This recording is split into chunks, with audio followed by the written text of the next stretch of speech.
Playing live poker sounds glamorous, but in reality, it's often a slow, physically uncomfortable grind where you see 20 hands an hour, develop back pain, and listen to a man named Gary explain every bad beat he's had since 2005. Today, we're going to explore why it sucks to play live poker even if you love the game.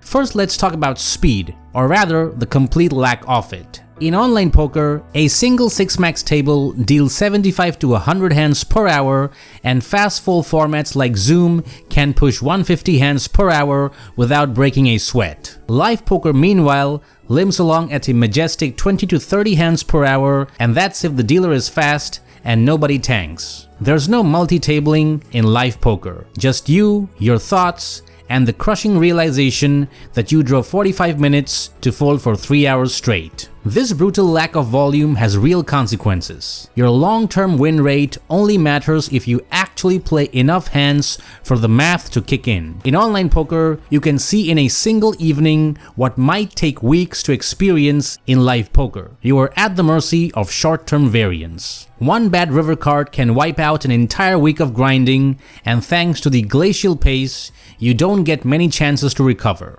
And boredom is not just unpleasant, it's expensive. Coaches who work with live players warn that boredom leads to "I'm just going to play this hand to entertain myself" syndrome, which is how tight, disciplined players transform into splashy degenerates during hour 6 of a slow session. When you have only seen 80 hands in 4 hours and your brain is melting, that Queen 9 offsuit suddenly looks real tempting. Now let's talk about environment, because live poker is not played in a sterile lab. It's played in casinos and card rooms filled with humanity in its rawest, least sanitary form. In online poker, the worst smell at your table is your own. In live poker, players regularly report table mates who reek of sweat, alcohol, or in at least one documented case, straight up urine so strong the smell seemed to linger for weeks afterwards. Offensive hygiene. It's actually in the TDA that we say you cannot smell bad.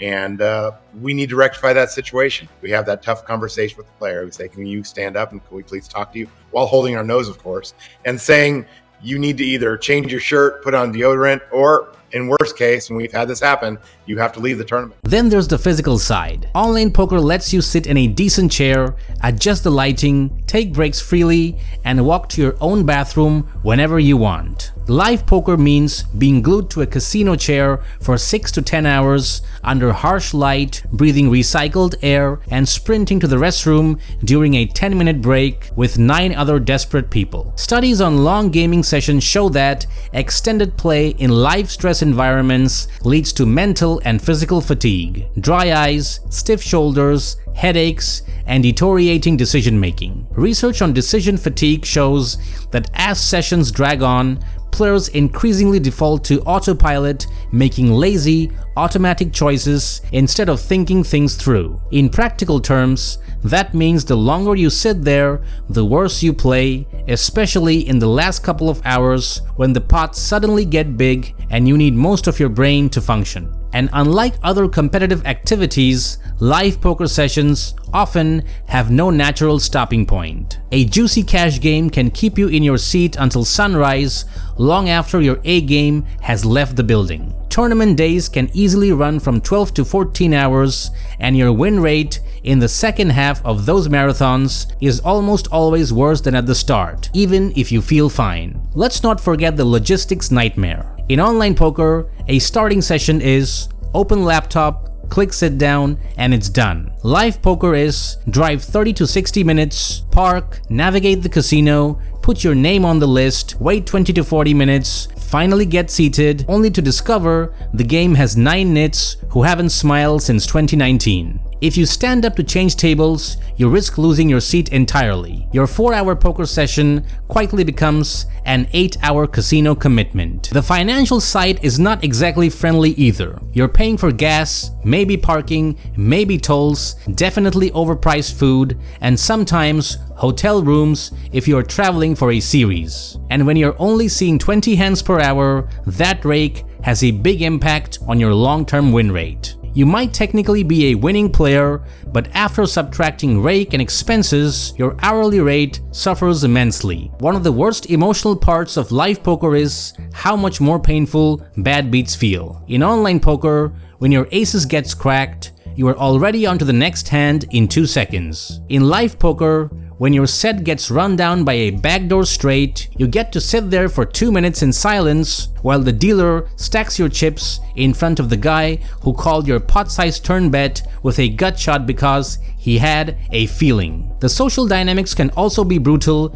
if you are not an extrovert. Live rooms are built on routine and regulars. Many players know each other, have long-running jokes, and treat the place like their second home. That can be great if you are part of the ecosystem, but if you are new, shy, or just tired, you might feel like you have walked uninvited into someone else's family reunion. Meanwhile, you're supposed to read body language, follow the action, keep track of stacks, and count the pot with no HUD and no on-screen bet sizes to help you. Speaking of no HUD, online poker gives you stats, hand histories, and precise pot information with a single glance. In live poker, you are eyeballing chip stacks, trying to track the pot while 3 side conversations are happening. New live players frequently report difficulty tracking big blinds, bet sizes, and stack depth while transitioning from online, which leads to mistakes they have never made at a screen. The game is slower, but somehow feels mentally messier. And then there are characters who weaponize the slowness. The chronic tanker takes 2 minutes for every decision, whether the pot is 3 blinds or 300. Multiply that by every orbit, and suddenly you are getting 15 hands an hour. Some high-stakes games are notorious for being even slower because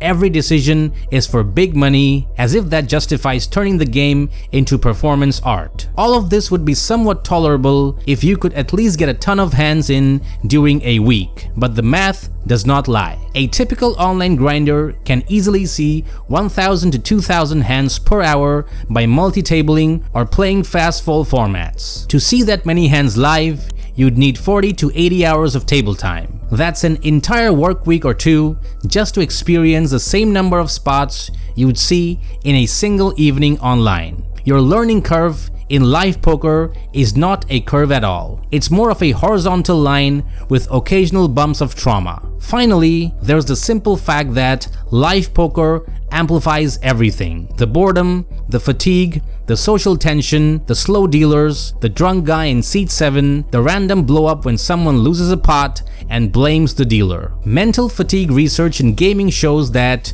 longer sessions lead to worse results and more frustration, fueled by adrenaline and stress hormones that can even mess with sleep afterward. Live poker is the purest form of that. So yes, live poker has its upsides, which are soft games, real tells, and the tactile joy of poker chips. But when you zoom out, you are choosing to endure slow gameplay, physical discomfort, decision fatigue, environmental chaos, and logistical hassle for the privilege of playing 25 hands an hour while a stranger explains why he knew his 9-4 offsuit was good. Would you survive playing live poker regularly, or would you retreat back to the safety of your computer chair? But at least now you know why, for many players, it absolutely sucks to play live poker.